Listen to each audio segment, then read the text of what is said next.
নমস্কার, আমি শ্রেষ্ঠা। ব্রততী পরম্পরা ডিজিটাল নিউজে আপনাদের স্বাগত। আজকের শিরোনামে পুজো প্রস্তুতিতে থিমের চমক, ঐতিহ্যবাহী কারুশিল্প গ্রাম রঘুরাজপুরের পটচিত্র।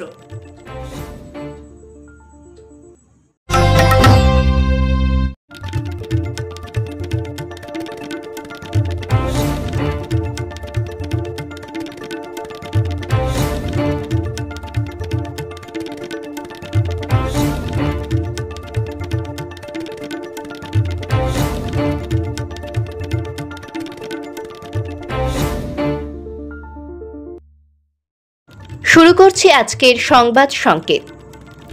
মহাকাশ গবেষণার ইতিহাসে এই প্রথম খালি চোখে কোনো বিধ্বংসী গ্রহাণুকে ছুটে যেতে দেখবে পৃথিবীর একাংশ। 99942 অ্যাপোফিস নামের গ্রহাণুটির আয়তন 1100 ফুট, যা 8টি আইফেল টাওয়ারের সমান, এবং 7500 বছরে একবারই এত বড় কোনো গ্রহাণু পৃথিবীর কাছাকাছি আসে বলে জানিয়েছেন বিজ্ঞানীরা। তবে আগামী 100 বছরে অন্তত এই গ্রহাণুটি পৃথিবীর জন্য কোনো বিপদ সৃষ্টি করবে না বলেই নিশ্চিত করেছেন তারা। গত মঙ্গলবার 16 সেপ্টেম্বর ভোরে ইউটাহর প্রভু পার্বত্য অঞ্চলে 89 বছর বয়সে নিজের বাড়িতে ঘুমের মধ্যে প্রয়াত হন অস্কারজয়ী পরিচালক চার্লস রবার্ট রেডফোর্ড জুনিয়র। তার ছবিতে শোক, রাজনৈতিক দুর্নীতি, ব্যক্তিগত সংকট এমনভাবে ফুটে উঠত যা দর্শকের মন জয় করত। Butch Cassidy and the Sundance Kid, all the president's men, 3 days of the condor, the sting এই ছবিগুলির জন্য তিনি জনপ্রিয় হয়ে ওঠেন এবং অর্ডিনারি পিপল এই ছবির জন্য সেরা পরিচালক সহ জয় করেন 4টি অস্কার। মিটবে তৃষ্ণা। রাষ্ট্রপুঞ্জের অনুমান আগামী 5 বছরে পানীয় জলের চাহিদা যোগানের তুলনায় 40% বৃদ্ধি পাবে। এই সংকট থেকে মুক্তির জন্য সম্প্রতি আমেরিকা সহ প্রায় 12টি দেশ উপকূলের কাছে সমুদ্রে প্রায় 30 থেকে 50 কিলোমিটার গভীর পর্যন্ত খনন করার কাজ শুরু করে। খরচ পড়েছিল প্রায় $2.50 কোটি। এতেই সমুদ্রের নিচে মিলল মিষ্টি জলের হদিশ। তবে এই জল উত্তোলন করা বেশ কঠিন। কলকাতার দুর্গাপূজা ওয়ার্ল্ড হেরিটেজ তকমা পাওয়ার পর তার জনপ্রিয়তা উত্তরোত্তর বৃদ্ধি পেয়েছে। আর এই জনপ্রিয়তা অর্জনে পুজো সংগঠনগুলির বিষয় ভাবনায় অভিনবত্ব অত্যন্ত কার্যকর হয়ে উঠেছে। পুজো প্রস্তুতিতে কলকাতার বারোয়ারি পুজো সংগঠনগুলিতে নানা ধরনের থিমের রূপদানে শিল্পীরা নিজেদের ঐকান্তিক প্রচেষ্টায় কাজ করে চলে। আজ রইল তেমনই একটি পুজো প্রস্তুতির প্রতিবেদন। দক্ষিণ কলকাতার বালিগঞ্জ সমাজসেবী সংঘ এদের এবারের পুজো 80তম বর্ষে পদার্পণ করল। অর্থাৎ সময়ের হিসাবে এই পুজো দেশের স্বাধীনতার সমসাময়িক। তাই সমাজসেবী সংঘ তাদের থিমের বিষয় হিসাবে তুলে ধরেছে তাদের সূচনা লগ্নের সেই কালপর্বকে, যা ভারতের ইতিহাসে একটি জ্বলন্ত ক্ষত। আপামর দেশবাসী তথা বাঙালির কাছে এক বিচ্ছেদময় স্মৃতির আকর। 1946-এর দেশভাগ এবং সেই দেশভাগ থেকে দুই বাংলার বাঙালির থাকা, খাওয়া, দৈনন্দিন যাপনের পাশাপাশি সমাজ সংস্কৃতিতে এক সুদূরপ্রসারী প্রভাবসহ যে পরিবর্তন সংঘটিত হয়েছে তারই প্রতিচ্ছবি এবার এই মণ্ডপের নির্মাণ শিল্পে বিষয় হিসাবে ফুটিয়ে তুলেছেন শিল্পী প্রদীপ দাস। কাঠখোদাই থেকে কাঁথা স্টিচ, লোহার ঝালাই থেকে মাটি, বাঁশ ইত্যাদি নানা মাধ্যমে এই মণ্ডপের নানান অংশ নির্মাণ করা হয়েছে। আগামী 23 সেপ্টেম্বর থেকে এই মণ্ডপ দর্শনে সর্বসাধারণের জন্য সমাজসেবী সংঘের এই মণ্ডপের দ্বার উদ্ঘাটন করা হবে। তার আগে ডিজিটাল নিউজের ক্যামেরায় ধরা পড়ল মণ্ডপ নির্মাণের শিল্পী ও অন্যান্য কারিগরদের শেষ মুহূর্তের চূড়ান্ত ব্যস্ততার ছবি। মণ্ডপ নির্মাণের ভাবনা সম্পর্কে কিছু কথা জানালেন প্রদীপ দাস।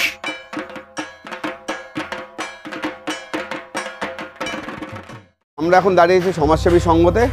এটা দক্ষিণ কলকাতার খুব ইম্পর্টেন্ট একটা ক্লাব, এবং এই যে রাস্তা আমরা দাঁড়িয়ে আছি তার কিছু ইতিহাস আছে। পথের পাঁচালী আমাদের টাইটেল। যখন দেশ জুড়ে একটা উত্তাল সময়, যখন ব্রিটিশরা ছেড়ে চলে যাচ্ছিল, সেই তার ঠিক আগের মুহূর্তটা 46 যখন কলকাতায় রাইট শুরু হয়, মূলত দুটো গোষ্ঠী হিন্দু মুসলমান তারা দাঙ্গায় জড়িয়ে পড়েন এবং প্রচুর মানুষ এফেক্টেড হন। সেই সময় এই সমাজসেবী সংঘের যারা ফাউন্ডার তারা লীলা রায়, মেঘনাথ সাহা, যদুনাথ সরকার, আরও অনেকে মানে শরৎ বোস, যাদের নামে এই অঞ্চলের রাস্তা, অনিল রায়, তারা উদ্যোগ নিয়ে এই অঞ্চলের রাইড এফেক্টেড মানুষদের সাথে কাজ করে, এই পাড়ায় টহল দেয়, দিনের বেলা শুশ্রূষা করে। এই অঞ্চলের হসপিটালগুলো মানে ইউএস মিলিটারি হসপিটাল তারা কাজ করে। একটা ক্লাব তৈরি হয় একটা দুর্গাপুজোর জন্য বা অন্য একটা উদ্দেশ্যে, কিন্তু এই ক্লাবটা তৈরি হয়েছিল একটা অন্য আরেকটা ভিন্ন উদ্দেশ্যে, তারপরে পুজো আসে। আর একটা ইন্টারেস্টিং জায়গা হলো এই রাস্তাটা 60 ফুট এবং এই দুটো ধারে আর্ট ডেকো স্টাইলে বিল্ডিং। আমরা ম্যাপিং করছিলাম যে কতগুলো বিল্ডিং এখানে আছে আর্ট ডেকো স্টাইলের, তা সেই কালার প্যালেটটাই মূলত আমাদের পুরো মণ্ডপ জুড়ে আছে, মানে একদম শুরু থেকে শেষ অবধি ওই প্যালেটটা আমরা ফলো করেছি।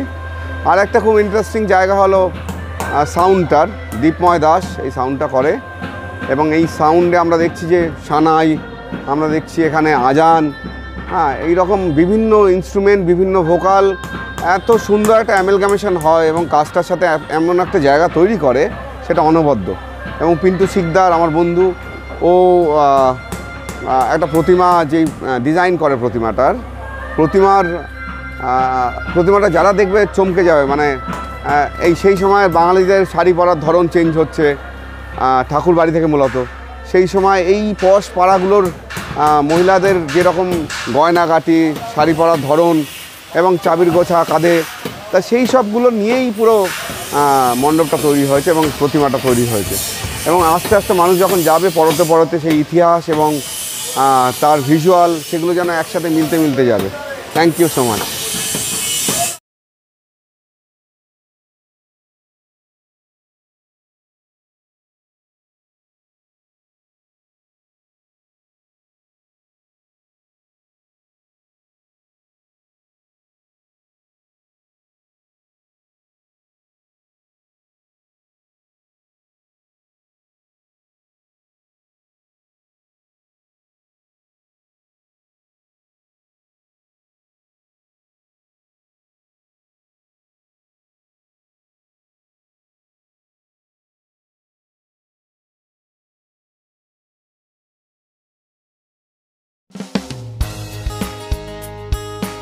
ব্রততী পরম্পরা ও কাব্যায়নের বিভিন্ন শাখায় অফলাইন ও অনলাইন আবৃত্তি প্রশিক্ষণের জন্য ভর্তি চলছে। কবির রোড, সল্টলেক, বারাকপুর, সোনারপুর, চুঁচুড়া, বেহালা, শ্রীরামপুর, শ্যামবাজার ও শান্তিনিকেতন শাখায় ভর্তির জন্য যোগাযোগ করুন এই নাম্বারগুলিতে।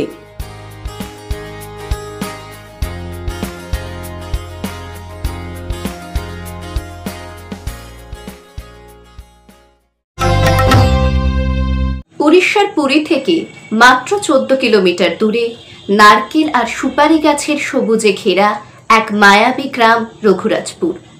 এই গ্রামটি তার প্রতিটি বাড়ির দেওয়ালে আর প্রতিটি শিল্পীর হাত ধরে মাথা উঁচু করে দাঁড়িয়ে আছে এক সুপ্রাচীন শিল্পকলা নিয়ে, যার নাম পটচিত্র। রঘুরাজপুরের প্রায় প্রতিটি পরিবার বংশ পরম্পরায় এই ঐতিহ্যকে বাঁচিয়ে রেখেছে, যা 2000 সালে একে ভারতের প্রথম ঐতিহ্যবাহী কারুশিল্প গ্রামের স্বীকৃতি এনে দেয়। আজ শুনে নেব ও দেখব সেই গ্রামের পটচিত্রের কিছু কথা ও ছবি। রঘুরাজপুর শুধু একটি সাধারণ গ্রাম নয়, এটি একটি জীবন্ত শিল্পগ্রাম যা তার সাংস্কৃতিক ঐতিহ্যের জন্য বিখ্যাত। এই গ্রামের প্রতিটি বাড়ির দেওয়াল পটচিত্র দিয়ে সাজানো। গ্রামের বেশিরভাগ পরিবারই বংশ পরম্পরায় এই ঐতিহ্যবাহী পটচিত্র শিল্পের সঙ্গে যুক্ত।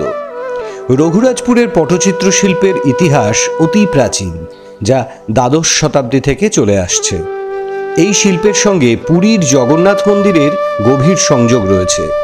রথযাত্রার আগে জগন্নাথ দেবের স্নানযাত্রার পর থেকে মহাপ্রভুর দারুমূর্তি গর্ভগৃহের বাইরে থাকে। সেই সময় পটচিত্রে আঁকা জগন্নাথ, বলরাম এবং সুভদ্রারই নিত্য পূজা হয়। এই পরম্পরা থেকেই পটচিত্রের উদ্ভব।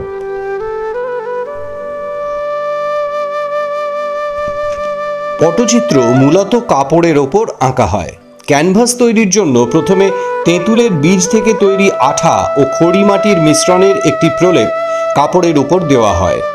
এই প্রলেপ শুকিয়ে গেলে বিশেষ ধরনের পাথরের সাহায্যে ঘষে ক্যানভাসটিকে মসৃণ করা হয়। কাপড়ের পটচিত্র ছাড়াও তালপাতায় খোদাই করে তৈরি করা হয় তালপত্র চিত্র। পটচিত্রে ব্যবহৃত সব রং প্রাকৃতিক উৎস থেকে সংগ্রহ করা হয়। যেমন সাদা রং তৈরি হয় শঙ্খের গুঁড়ো থেকে, কালো রং হয় নারকেলের খোসা পুড়িয়ে, হলুদ ও লাল রং তৈরি হয় বিভিন্ন স্থানীয় পাথর থেকে। রঘুরাজপুরের পটচিত্রে সাধারণত পৌরাণিক কাহিনী, দেবদেবীর রূপ এবং লোককথা চিত্রিত হয়। রাধাকৃষ্ণ, জগন্নাথ, দশাবতার, রামায়ণ এবং মহাভারতের দৃশ্যপট এখানে প্রধান বিষয়। প্রতিটি ছবিতেই একটি গল্প ফুটিয়ে তোলা হয়। 2000 সালে ইনটাক INTACH এই গ্রামটিকে ওড়িশার প্রথম ঐতিহ্যবাহী গ্রাম হিসেবে ঘোষণা করে। এরপর থেকে গ্রামটি দেশি বিদেশি পর্যটকদের কাছে একটি জনপ্রিয় গন্তব্যে পরিণত হয়। শিল্প ও পর্যটনে অবদানের জন্য 2023 সালে ভারত সরকারের পর্যটন মন্ত্রণালয় থেকে রঘুরাজপুর সেরা পর্যটন গ্রামের সম্মান পায়। কি ভাবছেন, এবার পুরী বেড়াতে গেলে রঘুরাজপুর শিল্পগ্রাম একবার ঘুরে আসবেন? অবশ্যই যাবেন, ঠকবেন না।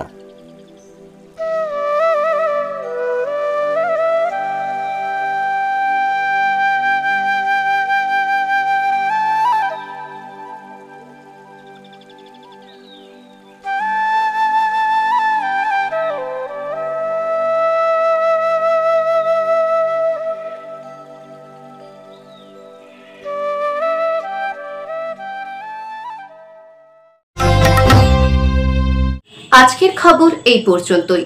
পরবর্তী খবর আগামী রবিবার ঠিক সন্ধে 7:30টায়। চোখ রাখুন আমাদের ইউটিউব চ্যানেল ও ফেসবুক পেজে। ধন্যবাদ।